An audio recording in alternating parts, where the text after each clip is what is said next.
மாவட்டங்களில் இந்த ஆண்டு சிறப்பான விளைச்சல் இருந்தும் தீபாவளி நேரத்தில் நெல்லெல்லாம் மழையில் வெள்ளத்தில் சேதமடைந்திருக்கு. விவசாயிகளுக்கு பெரிய துயரத்தை கொடுத்திருக்கு. தமிழக அரசாங்கம் விவசாயிகளின் இந்த நிலையை உணர்ந்து அவர்களுக்கு உரிய இழப்பீடு தர வேண்டும். விளைந்த நெல்லை அரசாங்கம் கொள்முதல் செய்து விவசாயிகளுக்கு உதவிட வேண்டும் என்பதுதான் எல்லோருடைய எதிர்பார்ப்பு. தமிழ்நாடு அரசு தீபாவளிக்கு 600 கோடி ரூபாய்க்கு மது இருக்கிறதுக்கு இலக்கு 290 கோடி ரூபாய்க்கு சேல்ஸ் ஆயிருக்கு. இதை பத்தி என்ன?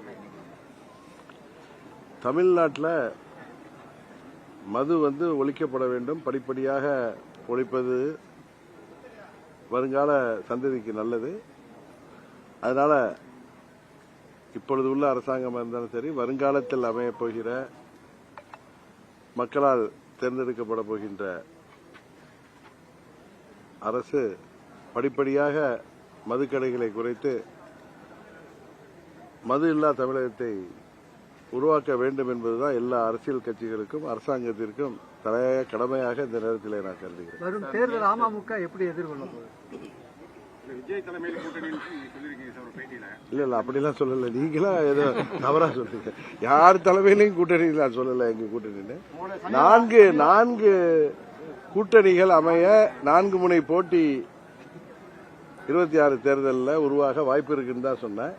நாங்கள் எந்த கூட்டணியில் இடம்பெற போகிறோம் என்பதை இந்த ஆண்டு கடைசியில் உங்களுக்கு உறுதியாக தெரியப்படுத்துவோம். ஒன்றை மாத்திரம் இங்கே தெளிவுபடுத்த விரும்புகிறேன். அம்மா மக்கள் முன்னேற்ற கழகம் தமிழ்நாட்டு அரசியலில் தவிர்க்க முடியாத சக்தியாக வளர்ந்து வருகிறது என்பது உங்களுக்கு தெரியும். 2017 அம்மா அவர்களின் ஆர்கே நகர் தொகுதி தேர்தல் வெற்றிக்கு பிறகு எங்களால் வெற்றி பெற முடியவில்லை என்றாலும் லட்சம் தொண்டர்கள் கொண்ட கொள்கைக்காக என்னோடு சிறிதும் தோய்வின்றி தமிழகம் முழுவதும் சிப்பாய்களாக பணியாற்றிக் கொண்டிருக்கிறார்கள். இந்த தேர்தலில் அம்மா மக்கள் முன்னேற்ற கழகம் இடம்பெறுகிற கூட்டணி தான் வெற்றி கூட்டணியாக இருக்க போகிறது. அந்த கூட்டணி தான் ஆட்சி அமைக்கும். அந்த கூட்டணி அதிமுகவும் விஜய தங்க கூட்டணிக்கு வரணும்னு பேசுறாங்க. நீங்களும் ஒரு பேசும்போது உங்களுடையதுல விஜய்க்கு ஆதரவான பேச்சுக்கள்லாம் நிறைய இருக்குது. இதை பார்த்து சட்டமன்றத்தில் ஸ்டாலின் என்ன சொல்றாருன்னா கூட்டணிக்காக அலைகிறாங்க அப்படின்லாம் கூட பேசுறாரு. அவர் இதை எப்படி எடுத்துக்கிறாங்க? நாங்க ஒண்ணு அவங்க முதலமைச்சர் பழனிசாமி இந்த அலைச்சலை பார்த்து தான் சொல்லியிருக்க முடியும் தவிர, நாங்கள் உங்களுக்கு தெரியும் அம்மா மக்கள் முன்னேற்ற கழகம் எந்த ஒரு அரசியல் கட்சியோ யாரையும் பார்த்து அச்சமோ பொறாமையோ எங்களுக்கு இல்லை என்பதுதான் எங்களுடைய நிலைப்பாடு. எங்களை யார் விமர்சித்தாலும் அவர்கள் யாராக இருந்தாலும் அவர்களை பதிலடி கொடுக்கின்ற விதமாக நாங்கள் விமர்சிப்போமே தவிர, உங்க கேள்வியில சிறு பிழை இருப்பதாக கருதுகிறேன். விஜய் அவர்கள் தலைமையில் ஒரு கூட்டணி அமைய வாய்ப்பு இருக்கு அப்படின்னு தான் நான் சொல்றேனே தவிர, நாங்க விஜயோட கூட்டணிக்கு தான் சொல்வோம் என்று எங்கேயுமே சொல்லல. ஒரு முறை மதுரையில் ஊடக நண்பர் கேட்டப்ப, நீங்கள்லாம் மிகவும் அனுபவம் வாய்ந்தவர்கள், நீங்களும் ஓபிஎஸும், நீங்கள் விஜய் தலைமையில் கூட்டணிக்கு செல்வீர்களான்னு கேட்டப்ப, அரசியலில் அனுபவத்தை எல்லாம் தாண்டி மக்கள் யாரை ஏற்றுக்கொள்கிறார்கள் என்பதுதான் முக்கியம். அவர் ஒன்றும் தீண்டத்தகாதவர் அல்ல அப்படிதான் சொன்னேன். உடனே நீங்க என்ன பண்ணிக்கிறீங்க, விஜய்க்கோட கூட்டணியான்னு கேட்கறீங்க. அது மாதிரி கரூர் சம்பவத்தில் காவல்துறை மீது தவறு இருப்பதாக எனக்கு தெரியவில்லை. அதுபோல விஜய் அவர்களும் எந்த குற்றமும் செய்யவில்லை. இது ஒரு துக்க நிகழ்வு. இது போன்ற மரணங்கள் இது எந்த அரசியல் கட்சி நிகழ்வுகளையும் நடக்கக்கூடாது. அதற்கு முதல்வர் சரியான திட்டங்களை வைத்து வருகிறான்னு சொன்ன உடனே திமுகவோட கூட்டணியான்னு கேட்டீங்க. தேர்தல் வர்றதுனால எங்களுக்கு அந்த ஜுரம் வரல. ஊடகத்தை சேர்ந்த உங்களுக்கு தான் எங்க வார்த்தைக்குள் வார்த்தை நீங்க இன்பிட்வீன் லைன்ஸ் ரீட் பண்றீங்களே தவிர, நாங்கள் அண்ணாவின் வழி வந்தவர்கள். மாற்றான் தோட்டத்து மல்லிகை இருந்தாலும் மனம் உண்டுன்னா சொல்லணும். அரசாங்கம் சரியாக செயல்பட்டால் அது சரி என்று சொல்லுவது, பொதுமக்களின் சார்பாக அதை சரியாக இருந்தால் சரி என்று சொல்வதுதான் அம்மா மக்கள் முன்னேற்ற கழகத்தின் என்றைக்குமே நிலைப்பாடு. அரசாங்கம் தவறு செய்தால் அதை எதிர்த்து குரல் கொடுப்பது மக்கள் சார்பாக எங்களுடைய நிலைப்பாடு. இன்னொன்று இவர் சொன்னாரு, பழனிசாமி தான், நான் அன்றைக்கே சொன்னேன், அவரும் அவரை சேர்ந்தவர்களும் இன்றைக்கு ஊடகத்தில் பார்த்தா ரொம்ப பரிதாபமாக இருக்கிறது. புரட்சித் தலைவர் கண்ட அந்த இயக்கம், அம்மா அவர்கள் 30 ஆண்டுகள் கட்டி காத்த இயக்கம் இன்றைக்கு அண்ணா திமுகவை இல்லைங்கிற நிலைமைக்கு அது எடப்பாடி திமுகவாக உருப்பெற்ற பிறகு அவர்களால் மீண்டும் ஆட்சிக்கு வர முடியாது என்பதை தெரிந்து பழனிசாமி ஒவ்வொரு இடங்களிலும் அதோ பிள்ளையார் சொல்லி போட்டுட்டாங்க அப்படின்னு அவர் ரொம்ப புலகாங்கிதமிருந்து கத்துவதை பார்த்தாலும் அவரை சேர்ந்த சிலர்கள் விஜய்க்கு பவன் கல்யாணையும் அவர் யாரு அவருடைய சிரஞ்சீவி எல்லாம் ஓடிட்டு இது கூட வாங்க வாங்கன்னு கூப்பிடுறது உண்மையிலேயே தமிழ்நாட்டு மக்கள் அதை பார்த்து நகைக்கிறார்கள். இவர்கள் பழனிசாமி என்ன ஒன்றை உணர்ந்திருக்கிறார் என்று தெரிகிறது. தன் தலைமையிலான கட்சி உறுதியாக இந்த தேர்தலில் வெற்றி பெற முடியாது. அதனால் விஜய் தலைமையை ஏற்று அவரிடம் கூட்டணி செல்வதற்கான ஒரு அழைப்பாகத்தான் விஜய் எங்களை ஏற்றுக்கொள்ள வேண்டும் என்று அவர் சொல்வதாகத்தான் அது எல்லோருமே பேசிக் கொள்கிறார்கள்.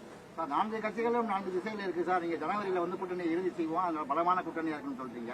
எந்த நம்பிக்கையின் அடிப்படையில் சார்? இல்ல, நம்பிக்கைங்கிறது நீங்க தேர்தல் அரசியல் தெரிந்தவர்கள் இதை புரிந்து கொள்வார்கள். டிசம்பர் ஜனவரியில உறுதியாக கூட்டணிகள் எல்லாம் உறுதிப்படும்.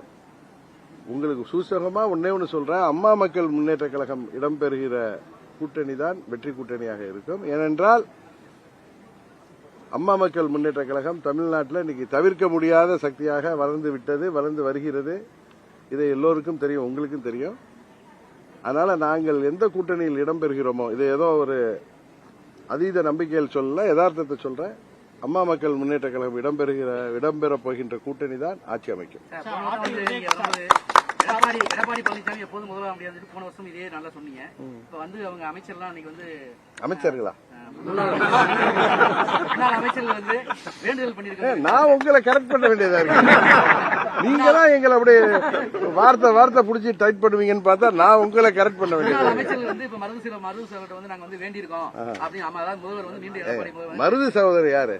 விசுவாசத்திற்கு பேர் போடவர்கள். அவர்கள் இன்றைக்கு அவர்கள் வீரமங்கை வேலுநாச்சியாரின் படை தளபதிகள். அவருக்கு தோளோடு தோள் நின்று சுதந்திரத்துக்காக போராடியவர்கள். பழனிசாமி பதவி கொடுத்தவர்களையே காலை வாரிவிட்டு, காலை விழுந்து பதவி பெற்றுவிட்டு காலை வாரியவர் பழனிசாமி.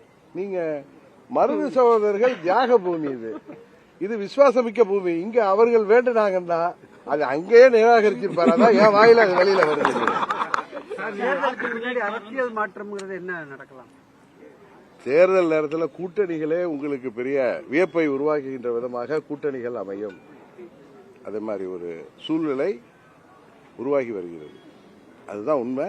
நீங்க புரிஞ்சுக்குவீங்க. உங்களுக்கு தெரியாம இல்ல, புரிஞ்சுக்குவீங்க. உறுதியாக திரும்ப சொல்ற, திருப்பி சொல்ற, பழனிசாமி உறுதியாக துரோகத்திற்கு அந்த சொல்லுவாங்களே வினை விதித்தவன் வினையா இருக்கிற நேரம், இந்த நேரம் வந்துவிட்டது. 26 சட்டமன்ற பொதுத் தேர்தலில் பழனிசாமி என்கிற துரோக சக்தி உறுதியாக வீழ்த்தப்படும். அதை செய்ய போவது அம்மா மக்கள் முன்னேற்ற கழகம் இடம்பெறுகின்ற கூட்டணி. அதுதான் நான் உங்களுக்கு மருது சகோதரர்கள், விசுவாசமிக்க வீரர்கள் மருது சகோதரர்கள் நினைவு தினத்தில் உங்களுக்கு சொல்கிற செய்தி.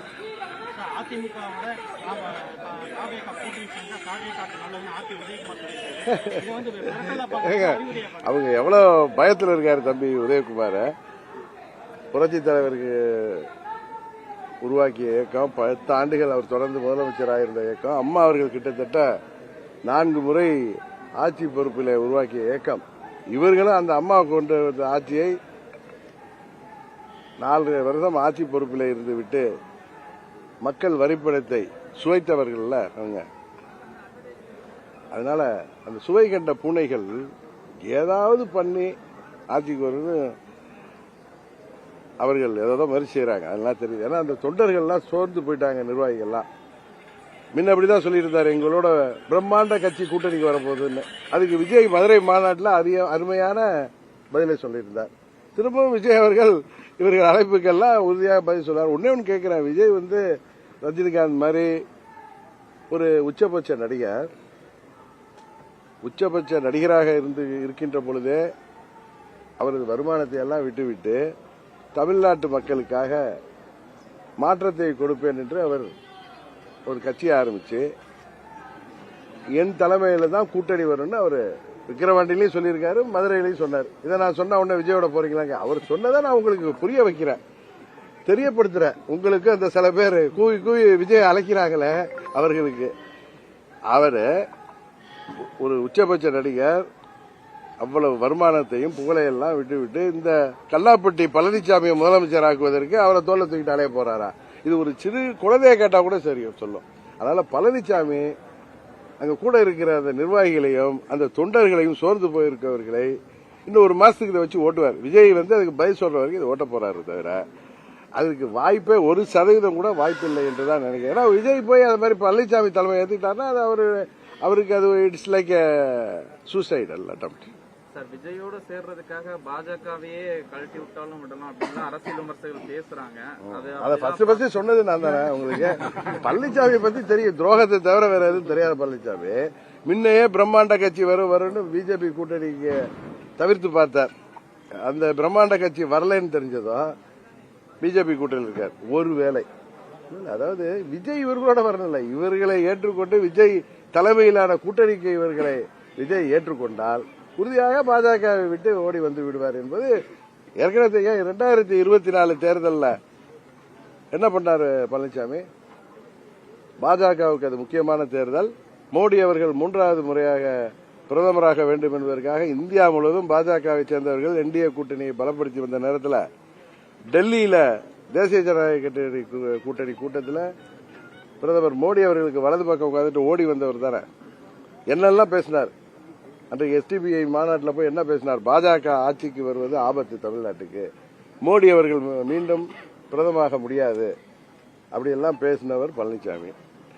இன்றைக்கு வேற வழி இல்லைன்னதும் அங்க போய் சேர்ந்துட்டு இருக்காரு. அதானே தவிர அவருடைய எண்ணமெல்லாம் எதையாவது பண்ணி எதை தின்றால் பித்தம் தெளின்னு இன்றைக்கு வேற வழி இல்லாம அந்த பிரம்மாண்ட கட்சி அவர் சொல்றாரு, நீ கூவி கூவி அழைக்கிறாரு, பிள்ளையர் சொல்லி போட்டு அப்படிங்கிறாரு, அந்த கட்சி வரலன்னதும் ஓடி போயிட்டாரு. ஆனா இன்னைக்கு என்ன இன்னொரு வேஷம் போடுறாரு? பாஜகவுக்கு நான் நன்றி உடையவனாக இருப்பேன், ஏன்னா 4 ஆண்டுகள் ஆட்சியை காப்பாற்றி தந்தார்கள் எல்லாம் பேசுற பழனிசாமி 2024 அவ்வளவு உதவி செய்தவர்களை விட்டுவிட்டு அவர்களுக்கு பாஜகவுக்கு முக்கியமான தேர்தலில் எதற்காக ஓடி வந்து வெளியில வந்து தனியாக போட்டியிட்டு பாஜக தோற்க வேண்டும் என்பதற்காக போட்டியிட்டாரா இல்லையா? இந்த கேள்வி நீங்க அவர்கிட்ட கேட்கணும், அவரை சேர்ந்தவர்கள்ட்ட கேட்கணும். சரிதானே? சில பேர் சொல்லுவாங்க தினகரன் ஒன்னும் என்னமோ சொல்றாங்களா, வேணா என்னமோ சொன்னாங்க சில பேர் இந்த கேசட் விடுவாங்களே வீரப்ப மாதிரி, அவங்களுக்கு சொல்லிக்கொள்ள விரும்புகிற போன முறை உங்களை நீங்க எவ்வளவு ஆட்சி அதிகாரம், கூட்டணி பலம், பணபலம், பலாயிரம் கோடி செலவு செய்து உங்களால் ஆட்சிக்கு வர முடியவில்லை. இந்த முறை உறுதியாக பழனிசாமி கம்பெனி இடிஎம்கே வீழ்த்தப்படுவது உறுதி. அது வீரம் விளைந்த விசுவாசத்திற்கு பேர் போன மருதுபாண்டியர் நினைவு நாள்ல அவர் நினைவிடத்திலிருந்து நான் சொல்றேன், இது நடக்குமா இல்லையாங்கிறத நீங்க பாருங்க.